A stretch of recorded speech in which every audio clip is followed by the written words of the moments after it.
This story is brought to you by tapeatale.com.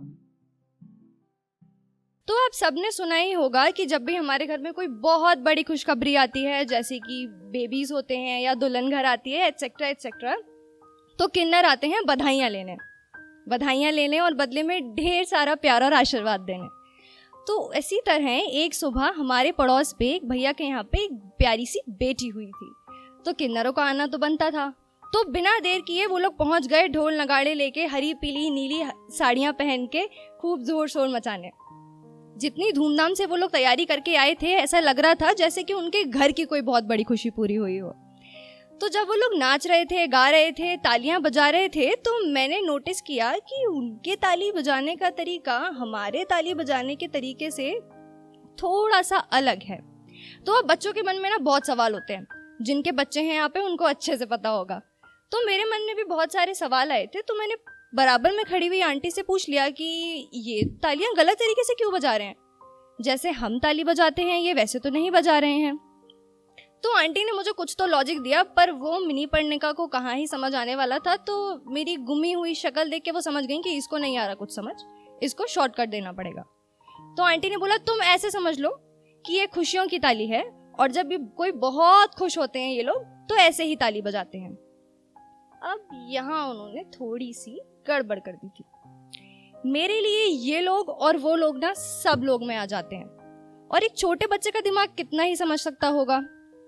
तो ये information ना थोड़ी सी आधी रह गई थी, और कहते हैं ना कि आधी इन्फॉर्मेशन सेहत के लिए बहुत हानिकारक होती है, और ये इन्फॉर्मेशन मेरे लिए थोड़ी नहीं, बहुत ज्यादा हानिकारक होने वाली थी, और लाइफ का सबसे बड़ा लेसन बनने वाली थी।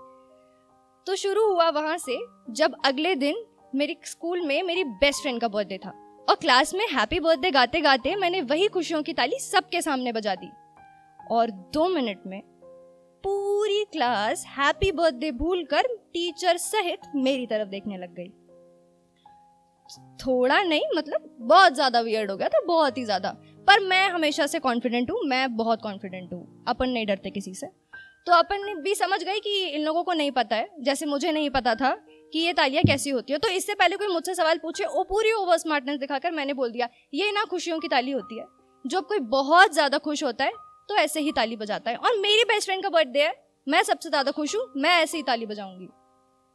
पर शायद लोगों को और मैम को मेरे लॉजिक सुनने का मूड नहीं था, तो थोड़ा डांटा और क्लास से बाहर निकाल दिया। अब उस दिन ना मैं पहली बार क्लास से बाहर निकाली गई थी। समझ नहीं आ रहा था वजह क्या है, पर निकाल दिया था तो हम भी घूमने चले गए। छोड़ो। ठीक 1 हफ्ते बाद वही best friend interstate dance competition जीती थी। तो उसके जीतने की खुशी में पूरी असेंबली में सबके सामने, जहाँ पे junior seniors principal vice principal सब लोग थे, सबके सामने उसके लिए स्पेशल क्लैपिंग करवाई जा रही थी। और क्योंकि मैं असेंबली कराने वाले कोरस ग्रुप में थी, क्योंकि थोड़ा बहुत गा लेते हैं अपन, तो मैं भी स्टेज पर ही खड़ी थी। जब सब लोग क्लैपिंग कर रहे थे तो मुझे याद आया कि मुझे तो सबसे खुश होना है, क्योंकि मेरी बेस्ट फ्रेंड जीती है। तो मैंने फिर से अपनी खुशियों की ताली बजा दी, और इस बार टीचर ने अकेले नहीं, या मेरी क्लास के बच्चों ने अकेले नहीं, teachers, vice principal, director, senior, junior, peons, lab assistants तक ने मुझे घूर घूर कर देखा। साथ वालों को तो कुछ समझ नहीं आया, क्योंकि वो भी बेवकूफ ही थे, पर बाकी लोगों ने हंसना शुरू कर दिया था, ठीक वैसे ही जैसे आप हंस रहे हैं इस वक्त। और इस बार मिनी पढ़निका का कॉन्फिडेंस थोड़ा थोड़ा गिरने लगा था, और वो वेरी कॉन्फिडेंट लड़की मिनी कॉन्फिडेंट हो गई थी, या कह लो कि अंडर कॉन्फिडेंट चली गई थी। कि तभी 4 चांद लगाए मेरी उस टीचर ने, जो उस दिन क्लास में मौजूद थी जब मैंने पिछली बार ताली बजाई थी। उसने जाके प्रिंसिपल मैम के कान में पता नहीं क्या फूका कि मैम ने जोर से चिल्लाया पढ़निका, और अब मेरा कॉन्फिडेंस बिल्कुल 0 हो गया था, पर दिखाना नहीं था। तो मैंने बोला यस मैम। तो मैम ने बोला व्हाट आर यू डूइंग? तो I said ma'am I am clapping. तो फिर मैम को थोड़ा और गुस्सा आ गया, तो मैम ने कहा how are you clapping? I showed her. अरे क्या गलत किया, जो पूछ रही थी वही तो बताया। अब वो ना थोड़ा ज्यादा भड़क गई थी, तो वो जहाँ बैठी थी वहां से उठ के मेरे पास आई, मेरा हाथ पकड़ा और मुझे खींच के प्रिंसिपल ऑफिस के अंदर ले गई। जोर से गेट शट किया, पियोन भैया को बोला कि इसके एडमिशन पेपर्स निकलवाओ, बर्थ सर्टिफिकेट निकलवाओ, पेरेंट्स को फोन करो और तुम यहाँ बैठो। नहीं सॉरी, बैठने को तो पूछा ही नहीं था। तुम यहाँ खड़ी हो जाओ। मैं जाके खड़ी हो गई। अब मिनी पर्णिका को ना कुछ भी समझ नहीं आ रहा था, उसका दिमाग एकदम ब्लैंक था, क्योंकि गलती क्या करी थी वो भी समझ नहीं आ रही थी, और प्रिंसिपल मैम इतना रूड क्यों थी वो भी समझ नहीं आ रही थी। मैम ने 2 सेकंड के अंदर सवालों की रेड ही लगा दी। इतने सवाल, इतने तो एग्जाम में भी नहीं आते हैं यार। और उनका आखिरी सवाल जाके जहां खत्म हुआ वो था, क्या तुम किन्नर हो? अब हो गई थी थोड़ी सी शांति।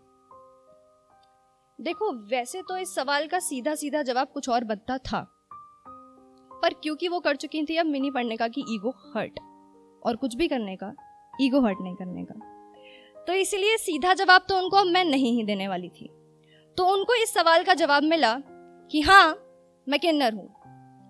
अगर ऐसी ताली बजाने से कोई किन्नर हो जाता है तो हाँ, मैं किन्नर हूं, या ऐसी ताली बजाते सिर्फ किन्नर है तो हाँ, मैं किन्नर हूं, आई एक्सेप्ट। अब इससे पहले कि वो आगे कुछ बोल पाती कि पियोन भैया आ गए, और मेरी बात सुनने से ज्यादा मैम को मेरे बर्थ सर्टिफिकेट में इंटरेस्ट आ गया। उन्होंने जैसे ही मेरा बर्थ सर्टिफिकेट खोला तो she checked I am a girl. तो 10 दिन का रस्टिकेशन दे के विद मिसबिहेव कंडक्ट उन्होंने मुझे छोड़ दिया, वरना जिस हिसाब से उस दिन मैंने जुबान दराजी करी थी, स्कूल से निकाला जाना तो पक्का था। 1 मिनट, मिसबिहेव? क्या मिसबिहेव? जब उस दिन वो लोग घर पर आए थे तब तो आंटी ने बोला कि हाँ, जब बहुत खुश होते हैं तब ताली बजाते हैं, और वहां असेंबली में भी आई गेस सब लोग खुश ही थे। तो जब सब खुश होते हैं तो ऐसी ताली बजाते हैं, तो मैंने क्या गलत किया था? ये कौन सा मिसबिहेवियर था? पता नहीं। उस टाइम पे लगा कि दिमाग खराब है, छोड़ो, 10 दिन नानी क्या होकर आएंगे, चिल करेंगे अपन। पर लेटर ऑन रियलाइज्ड कि ये कोई छोटी बात नहीं थी।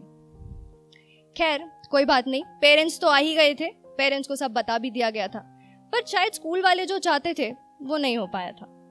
मेरे पेरेंट्स ने मुझे बिल्कुल भी नहीं डांटा।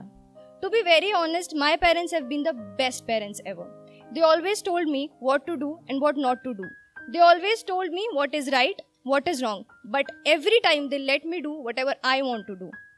मेरे पेरेंट्स का सीधा कहना है कि हम नहीं चाहते तुम हमसे सीखो, तुम्हारा मन है, तुम चाहो तो खुद से सीख, अपनी गलतियों से सीखो या हमारे एक्सपीरियंसेस से, हम हमेशा तुम्हारा साथ देंगे। तो पेरेंट्स ने घर जाके ये सब जो मिसरेट स्कूल में हुआ था, जो मुझे बिल्कुल समझ नहीं आ रहा था, वो समझा दिया, और अंत में एक बात और कह दी जिसकी वजह से शायद मैं आज यहाँ खड़ी हूँ, कि तुम कुछ भी करना पर समाज जैसी मत बनना, और इस मामले में तो बिल्कुल भी नहीं। वो हमारे बराबर हैं, वो हमारे साथ हैं, इसलिए तुम अपने तरीके से खुशियां मनाना और उन्हें अपने तरीके से खुशियां मनाने दो। ये सुन के मेरा कॉन्फिडेंस काफी बूस्ट अप हुआ, पर उस दिन से लेके आज तक मेरे दिमाग में एक सवाल रह गया। कहते हैं उम्र नहीं बतानी चाहिए, पर मैं बता रही हूँ। 21 साल की उम्र, 21 साल तक की उम्र में मैंने न जाने कितनी गलतियां करी हैं, कितने गलत फैसले लिए हैं, कितनी अजीबोगरीब चीजें करी हैं, झूठ बोले हैं और बहुत सारी गलतियां करी हैं, इन शॉर्ट। पर आज तक मुझे कभी उस घीनता की नजर से नहीं देखा गया, या उस हीनता की नजर से नहीं देखा गया जैसे उस दिन देखा गया था। तो मेरा ये सवाल है कि क्या एक लड़का या लड़की होके गलतियां करना कुछ हद तक सही है, पर एक लड़का लड़की या किन्नर होके ऐसे ताली बजाना गलत? और अगर ऐसा है तो क्यों? ये कौन से समाज में रहते हैं हम यार? क्या बना रखा है हमने? धर्म, जाति, पाति, मंदिर, मस्जिद तो तुमने बांट ही लिए थे, यही बचा था। खुशियां मनाने के तरीके तक बांट लिए हमने। हम देखें खुद की तरफ और देखें कि हमने क्या किया है। ये मुझे बिल्कुल नहीं पता कि मैं ये बात आप लोगों को कभी समझा पाऊंगी या नहीं, या आप लोग ये समझ पाएंगे या नहीं, पर जिनका शास्त्रों में विश्वास है ना, वो ये जानते होंगे कि भगवान के सबसे प्रिय होते हैं किन्नर। इसीलिए हमेशा कहा जाता है कि उनकी बद्दुआएं कभी नहीं लेनी चाहिए, क्योंकि वो उनके सर पे भगवान का हाथ होता है। तो अगर हम उनकी बद्दुआएं लेंगे तो इसका मतलब हमारे साथ कुछ बहुत गलत है। किन्नरियों को खुश रखने में, उनकी तालियों में, उनके खुश होने में, उनके नाचने गाने में भगवान के हाथ जितना विश्वास होता है, तो जिनको उन पे विश्वास है उनको ऐसा करना तो बिल्कुल शोभा नहीं देता है। और सच बताऊं ना, तो ये मेरा पर्सनल मानना है कि किन्नरों को भगवान ने हमें ये बताने के लिए बनाया है कि हम सब बराबर हैं, हम सब इक्वल हैं। सही मात्रा में तो वो एकता का प्रतीक है। हम उन्हें नीचा दिखाकर या हम उन्हें सोसाइटी में अपने साथ ना बैठाकर या अपनाकर ये सोचते हैं ना कि हम बहुत समझदार हैं, बेवकूफ़ हैं हम जो ऐसा सोचते हैं। ये समझदारी नहीं है, ये बहुत बड़ी बेवकूफ़ी है और ये हमें बहुत जल्द समझना होगा। बस मुझे नहीं पता कि जो आज तक व्यवहार हमने उनसे किया है या जो व्यवहार उस दिन मुझसे हुआ, भले ही 1-2 घंटे के लिए, उसकी कोई माफ़ी उनसे है या नहीं, पर हाँ इतना पता है कि एक दिन सबको समझ ज़रूर आएगा। बस ये देख लेना यार कि तब तक बहुत देर ना हो जाए।